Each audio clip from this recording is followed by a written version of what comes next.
The next step is preparing to quit, which is as detailed in this fancy book.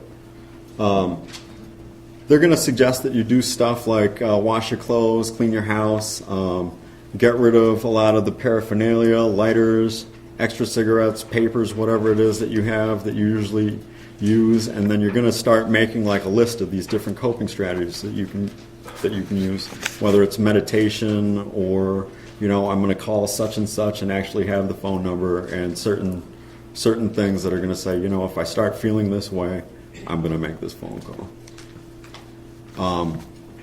Next step after that is to tell people you're going to call them. Use your support network, and, you know, it helps to boost accountability. Another thing that tends to help a lot of people is nicotine replacement. There are a lot of different forms of nicotine replacement, whether you choose to use a patch, gum, lozenge. One of the things that I'd like to emphasize for people is that when it comes to nicotine replacement, and I'm going to talk about e-cigarettes here in a minute, is that people are used to smoking cigarettes. They know what a cigarette is going to do for them. But when it comes to putting on a patch, when it comes to chewing gum, or when it comes to an e-cigarette, it's an entirely different game.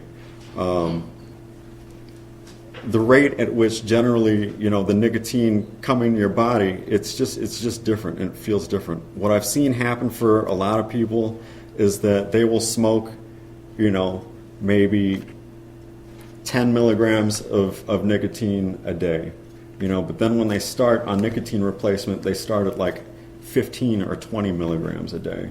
And so what ends up happening is that they end up getting more addicted to nicotine than when they started.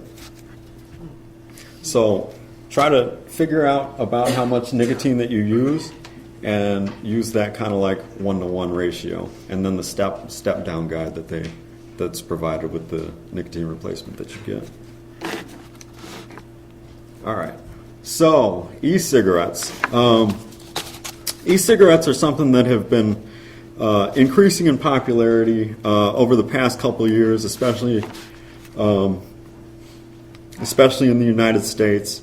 Unfortunately, at this point, there's still not a ton of research on them, but more research is starting to come out. What I will say, and Anna did say this earlier, is that they're currently not regulated by the FDA, and so they might have certain things listed on even the concentration of nicotine